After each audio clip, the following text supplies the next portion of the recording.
안녕하세요. 즐겁게들 지내셨는지요? 둘째 날입니다. 앞서 제1강에서 사주명리는 역학이라는 학문체계의 원리를 그 근본으로 한다고 하였습니다. 다시 한번 정리하면 역이라는 한자의 뜻은 바뀌다, 변화하다, 순환하다라는 의미이고, 역의 글자에서 위에 날일자와 아래에 달월자는 양의 이치를 상징한다 했습니다. 이는 음과 양이 서로 조화를 이루어 어느 한쪽으로 기울거나 치우침이 없이 끊임없이 변화하는 이치를 나타낸다 할 수 있습니다. 그 어느 오랜 시간 전부터 지금까지 앞으로도 한계가 없고 변함이 없는, 즉 무한 무변의 우주 공간의 유형, 무형의 존재들, 다시 말하면 모양을 가지거나 또는 모양이 없는 모든 존재들이 변화하는 이치를 의미하는 것입니다. 학은 그 이치를 배우고 공부하며 깨우치는 것임을 다시 한번 되새겨 봅니다. 음양에 대한 해설은 강의 과정 순서에 따라 구체적이고 상세하게 설명을 하기로 하고, 우주라는 단어에 대해서 한번 새겨보기로 할게요. 우주라는 한자는 지붕을 뜻하는 우자와 하늘을 뜻하는 주의 두 글자로 되어 있습니다. 우주에 대한 해석들을 살펴보면 모든 천체를 포함하는 공간 또는 세계 천지간 만물을 포용하는 공간, 천지사방과 고금왕래로 표현이 되어 있습니다. 참고로 고금왕래는 과거와 지금의 시간이 교차되는 이라는 뜻입니다. 이러한 해석들을 시간과 공간의 의미로 이해하면 크게 다르지 않을 것입니다. 공간이라는 단어는 비어있다, 없다, 다하다 라는 뜻의 공과 사이, 틈을 뜻하는 간입니다. 역시 해석을 해보면 아무것도 없이 비어있는 이라는 뜻과 시간과 더불어 물체를 성립시킬 수 있는 형식 또는 물질, 물체가 존재할 수 있거나 어떠한 현상, 상황이 일어날 수 있는 자리로 풀이되어 있습니다.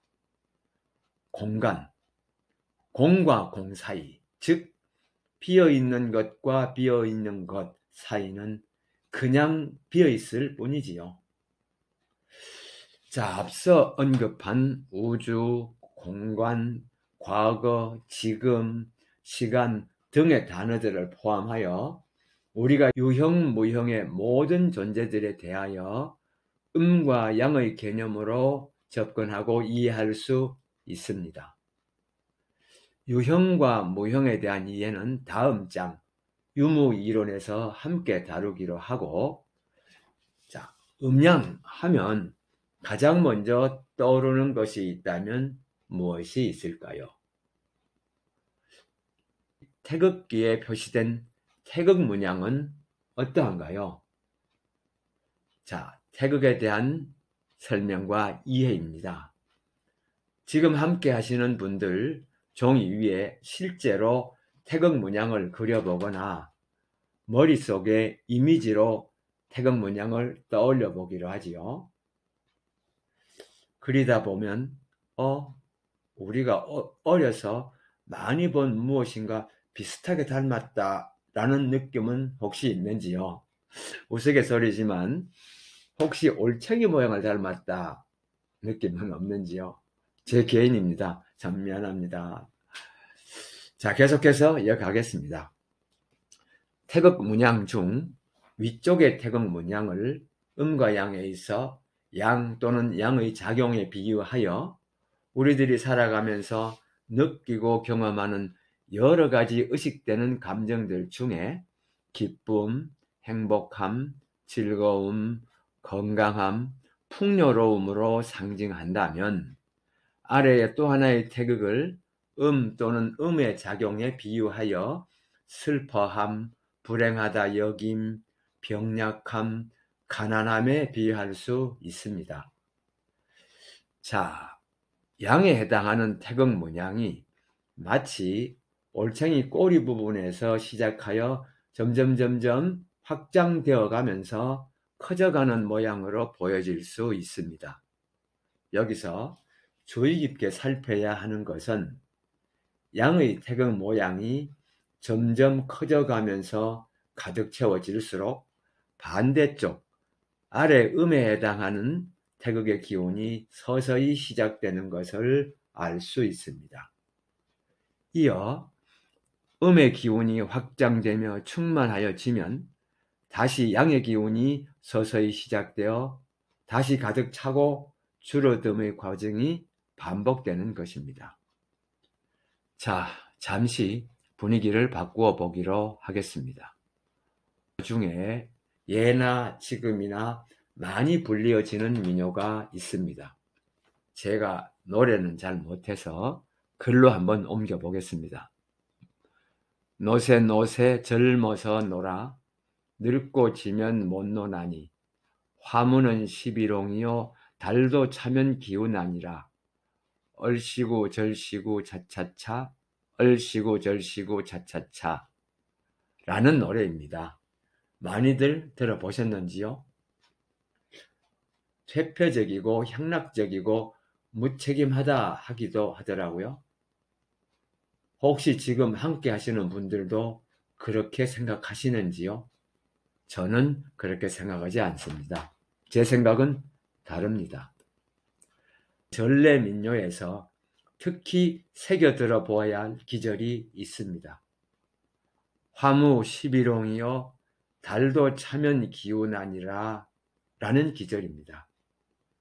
화무의 뜻은 꽃이 아름답게 활짝 피어있는 것을 나타내는 말입니다. 무성하게 핀 꽃의 아름다움도 한갓 짧은 시간에 불과하다라는 의미로 이해할 수 있습니다. 살아가다 보면 우리들은 여러 많은 일들을 경험하게 됩니다. 기쁘고 좋은 일도 있지만 지치고 아프고 실패하고 슬프고 실망하기도 합니다. 하여 좌절하고 후회하고 단념하고 포기하기도 합니다. 이러할 때 태극의 상징에서의 이해와 함께 이 민요의 내용을 한번 곰곰이 새겨보면 어떠할런지요. 달이 차면 기울듯이 양지가 음지되고 음지가 양지되는 것은 너무나 당연한 이치이고 밤이 깊으면 새벽이 오고 밝음이 기울어지면 어둠이 오는 법이지요. 흔히들 하는 말로 오르막이 있으면 반드시 내리막이 있는 법과 같지 않을까요? 또 자주 쓰는 다른 표현으로는 지구멍에도 볕들 있고 살다 보면 언젠가는 또는 있을 때 잘해 뭐 하지 말고 하는 말들도 잊고 살아가기 쉽지만 한 번쯤은 새겨야 할 것이라 생각됩니다. 살아가면서 지치고 힘들고 고통스러울 때 실망하여 낙담하거나 포기하지 말 것을 다시 한번 기운 내기를, 그리고 좋은 날들일 때 자반심으로 남을 무시하거나 스스로 교만하지 말 것을 일러 경계하여 미리 준비하라 하는 메시지로 이해하면 어떨까 하는 저의 소견입니다. 제가 1995년쯤 무렵에 영림삼방이라는 홈페이지를 운영하면서 전국 회원님을 대상으로 한동안 상담을 한 적이 있었습니다.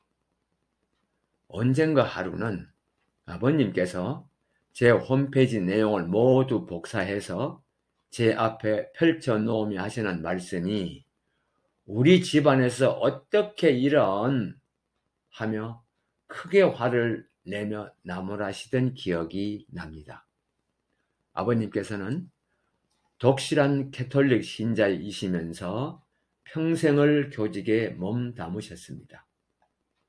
오랫동안 집안 대대로 신앙을 중히 여기는 분위기에 제가 공부하는 역학이라는 학문이 아버님의 신앙적인 면에서 반한다고 생각하셨던 것 같습니다. 표현으로는 미신을 신봉하는 것으로 생각하셨던 것 같기도 하고요. 자, 태극의 상징적 의미를 나름 부족하나마 앞에 설명한 것처럼 그렇게 이해를 돕도록 하고, 이러한 역학 이론에 근거하여 태극은 어떻게 비롯되어졌으며 태극의 그 이전과 이후에 대한 이해가 전제되어야 앞으로 계속해서 공부를 해나가는데 혼돈이 없을 것입니다. 공부를 해가면서 역학에 대한 올바른 이해와 확신이 있어야 또한 사주에 대한 명확한 신념과 체계가 정립될 거라고 생각됩니다. 자, 이에 대한 답을 구하려면 무엇보다도 먼저 존재하는 모든 것들이 근본적으로 있느냐 없느냐, 즉 존재의 유와 무에 대하여 정확하고 올바르게 이해하는 것이 우선일 것입니다. 좀 상세히 설명하자면 먼저 유라고 하면 있다라는 것이고 반대로 무라 하면 없다라는 것이 되겠지요.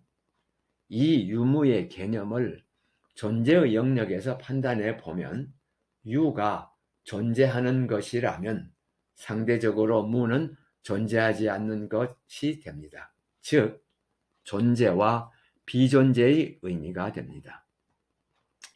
만약에 없다라는 의미의 무가 절대적인 무가 되면 쉽게 표현해서 절대로 없는 것이라고 한다면 이는 존재 그 자체를 부정하는 것이 됩니다.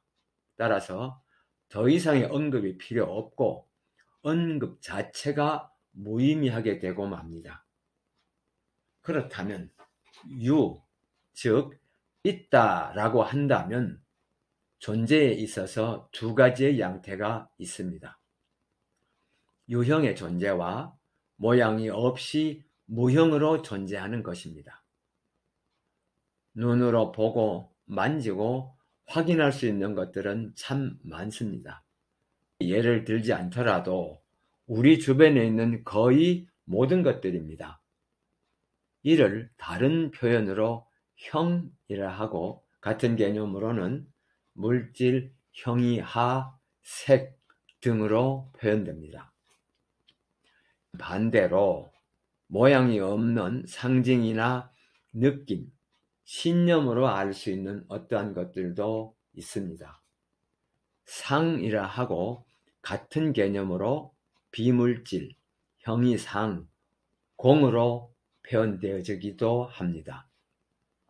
모양이 없는 무형으로, 즉 상으로 존재하는 것들은 우리가 생각한 것보다는 많습니다. 쉽게 예를 들자면 신, 마음, 사랑, 기쁨, 괴로움, 욕망 등등이 될 수 있겠지요. 상으로서의 존재를 보통은 추상적이라는 표현을 많이 쓰기도 합니다. 자, 사람의 마음을 예로 들어보기로 하지요. 마음이라는 것이 있는가에 대하여 마음이 어디 있어? 마음은 원래 없어 라고 한다면 이는 마음의 존재 자체를 부정하여 더 이상의 말할 이유가 없고 말하는 자체의 의미가 없어지게 됩니다. 우리가 느끼는 사랑, 기쁨, 슬픔, 질투, 여러 가지 감정의 작용으로 볼 때 분명 무언가 마음 같은 것이 있음을 짐작할 수 있을 것입니다. 현재를 확신하려면 어느 그 원인이 되는 시간이나 그 자리로 돌아가 올바르게 이해해야 한다고 저는 생각합니다.